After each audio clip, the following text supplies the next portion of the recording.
Stand on the white cliffs of Dover today and look east. You see only the gray, churning sea. But rewind the clock 20,000 years, and this water vanishes. The barrier between Britain and Europe is gone. You could walk from London to Amsterdam without getting your feet wet. You are walking on the lost land of Doggerland. It is not a muddy swamp. It is a vast, cold savanna, stretching unbroken from Ireland to Russia. And you are not alone. This grassy plain is ruled by titans, adapted for a world of cold iron and ice.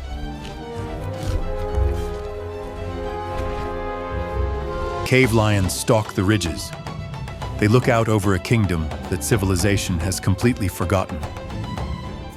We call this the Pleistocene Ice Age, but for life at the time, this was simply Earth. To survive here, you must understand the rules of this alien geography. It is a world sculpted by one thing: ice. It is the architect, the destroyer, and the creator of the landscape laid out before you. Let us pull back to the orbital view. To understand the steppe, we must look at the poles. The Last Glacial Maximum. Two massive ice sheets strangle the northern hemisphere, locking up the planet's moisture. In Scandinavia, the ice is 2 miles thick. It is so heavy it actually depresses the Earth's crust. Because this water is trapped in ice, it cannot return to the sea. The global ocean level plummets. The oceans drop by 120 meters. The continental shelves are exposed to the open air. This exposes a supercontinent of grass. We call it the Mammoth Steppe, and it is surprisingly dry. The massive ice sheets create a high-pressure system. They block storms, keeping the land cold, but very sunny. Without heavy snow to bury it, the vegetation thrives. This is a solar-powered engine of protein and sugar. It supports a density of animals that rivals the modern Serengeti. It is the most productive biome on Earth. Summer days are long and surprisingly warm. The sun never truly sets, fueling an explosion of plant growth. But winter is brutal. Temperatures drop to -40. The ground becomes as hard as concrete. Trees cannot survive here. The wind is too fierce, the growing season too short. Only the dwarf willow endures. Rivers like the Thames and the Rhine flow together, becoming tributaries of a massive channel river system. Landmarks familiar to modern sailors as hazards are simply rocky hills for the ancestors of the wolf to climb. The air is filled with loess, fine glacial dust. It coats everything, constantly replenishing the soil's nutrients. This dust drives the ecosystem. But to breathe it and to survive the cold, you need a new design. Evolution responds with insulation, layers of fat, dense undercoats, and small ears to prevent frostbite. This is the Mammoth Steppe paradox. A cold world, yet teeming with a diversity of massive life. For thousands of years, this rhythm holds. The ice locks the water. The grass feeds the giants. Under the shimmering curtain of the aurora, the stage is perfectly set for the actors of the Pleistocene. But there is a new player on the steppe, a clever, fragile predator that brings fire to the ice. Even the smallest life adapts. Beetles thrive on the waste of the giants, recycling nutrients into the frozen earth. Camouflage is the primary defense. The ptarmigan shifts its palette to match the snow. Strange beasts roam the periphery. The ground sloth, a relic of warmer times, clinging to the cave mouths. This is not a bridge. It is a continent in its own right, a lost world called Beringia. Here, life hangs by a thread. A single bad winter can freeze a herd where they stand. Beneath the frozen rivers, ancient fish wait in suspended animation for the summer thaw. The bison are the engine of migration. They follow the grass, a moving feast for the wolves. Dawn in the valley. The fog lifts to reveal the true scale of this prehistoric kingdom. Summer is short. Flowers must bloom, pollinate, and seed in a desperate race against the returning dark. The muskox forms a fortress of bone and hair, a phalanx that no lone predator can break. Discipline is survival. One break in the line means death for the calves in the center. And then the weather turns. A whiteout blizzard can descend in minutes, blinding predator and prey alike. In this white void, direction is lost. The cold seeks out any gap in your armor. But the storm passes, the steppe resets, and the eternal struggle for calories begins again. The mammoth shakes off the storm. It is time to eat. It is time to meet the herd. Meet the engineer of the Ice Age. The woolly mammoth is the keystone of the steppe. They are not just residents, they are gardeners. Their appetite prevents the moss from choking the grass. Their massive bulk plows through snowdrifts, opening highways for smaller animals to find food. Social bonds are tight. A calf is raised by the entire matriarchy, protected by a wall of tusks.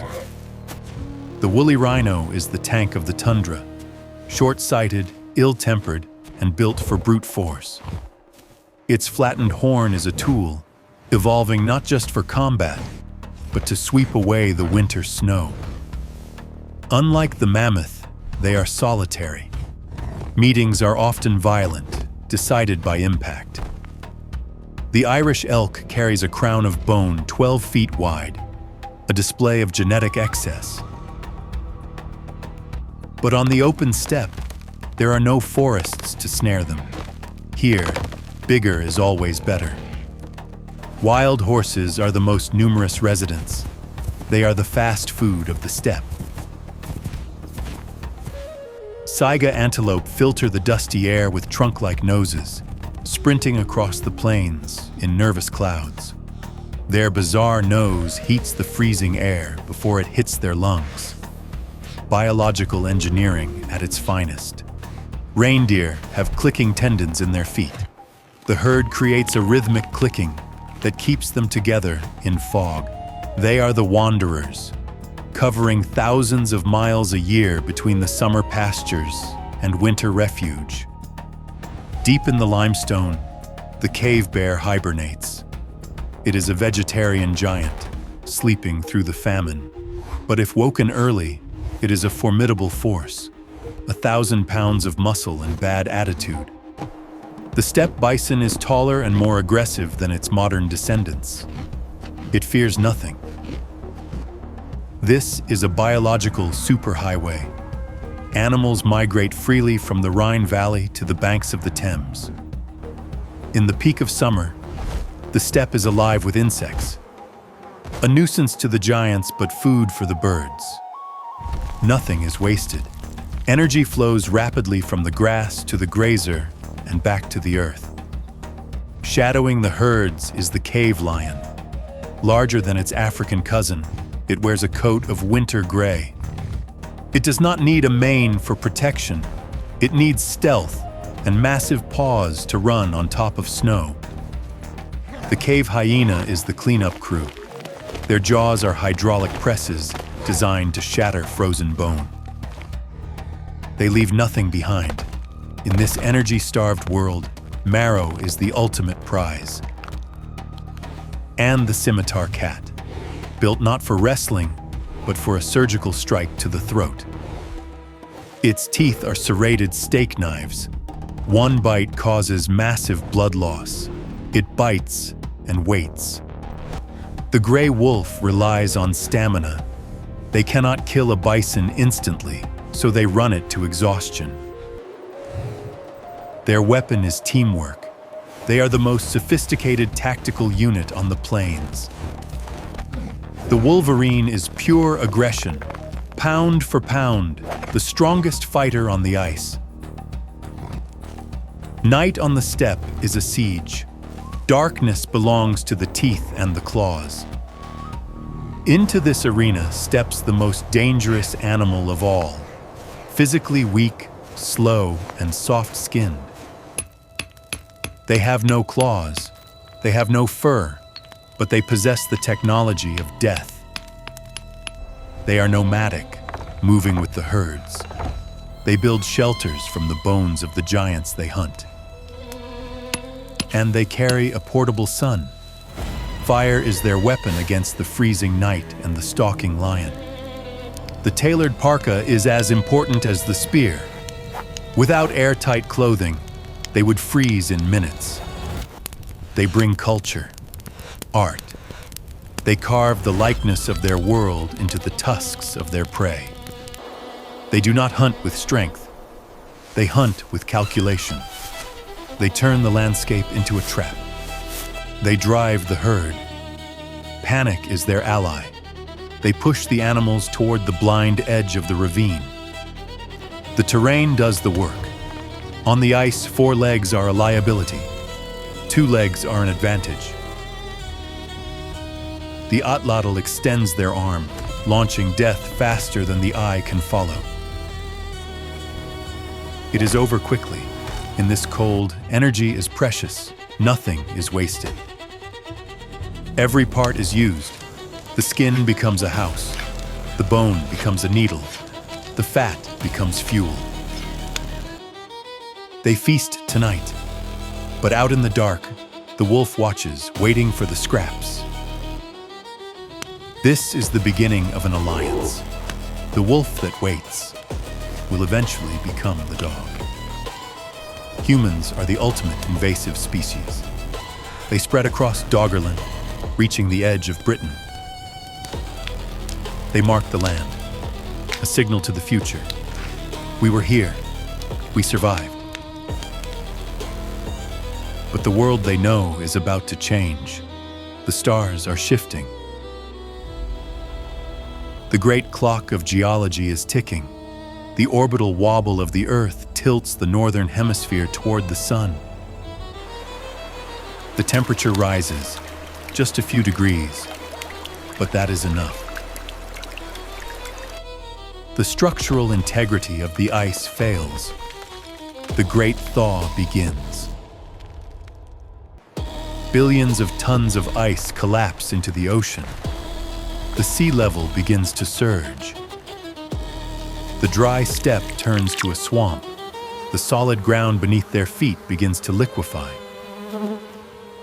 As the ice melts, the ocean reclaims its debt. Sea levels rise inch by relentless inch. The dry, sunny Mammoth Steppe vanishes. It is replaced by damp forests and foggy marshes. The mammoth is a creature of the dry cold. In this new, wet world, they are doomed. Their kingdom fractures into islands. Trapped by the rising tide, the giants dwindle and fade away. But the humans adapt. They trade the spear for the hook, the open plain for the canoe. They become people of the delta, living on the edge of a world that is slowly disappearing. For 3,000 years, the water rises. Doggerland is drowning. Britain is dangling by a thread. A narrow, marshy land bridge is all that remains. The people know the water is stealing their land, but they do not expect the end to come today. 8,200 years ago, the North Sea is calm, but deep underwater, a bomb is ticking. Off the coast of Norway, an area of seabed the size of Scotland collapses. The Storegga Slide, it is one of the largest underwater landslides in the history of the planet. The displacement triggers a tsunami. The ocean pulls back, taking a deep, deadly breath, and then it returns. A wall of dark water 20 meters high, racing across the flatlands. It hits with the force of an atomic bomb. The low-lying forests are obliterated in seconds. The last inhabitants of the heartland have no warning. The world ends not in fire, but water. The wave surges inland, turning valleys into seas. The connection is severed. When the water settles, the land is gone. The breach is permanent. Britain is now an island. Europe is separated. The map we know is born in violence. The heartland sinks beneath the waves, preserved in the cold, dark mud. Doggerland is gone, buried beneath the cold, gray waves of the North Sea. Centuries pass. We sail over the ghosts of the mammoth, oblivious to the kingdom below. Flash forward to today. A Dutch fishing trawler drags its nets across the Dogger Bank. They are hunting for cod. But sometimes, the ocean gives up a ghost from the past. A mammoth tooth, a rhino skull, a stone spear point crafted by a human hand. He holds the evidence of a lost world, a reminder that our map is only a snapshot. Beneath these waves lies Europe's Atlantis, a preserved landscape waiting to be mapped. Archaeologists are now diving here, finding the hearths of the people who watched the water rise. These bones tell a story of a different Earth, an Earth where lions walked in London. The land is still there. It is just waiting for the ice to return. We build our cities on the coastlines, believing them to be permanent. But the history of Doggerland teaches us that geography is fluid. The sea gives, and the sea takes away. It is a cycle as old as the planet. But the planet breathes in deep cycles. One day, the Doggerland plain may rise again. Life is patient. It waits for the stage to change. Ice, grass, water, the three states of the North. Next time you look at the sea, do not see a barrier. See a flooded valley. See the ghosts of the giants walking beneath the waves. For in the deep time of Earth, no map is forever.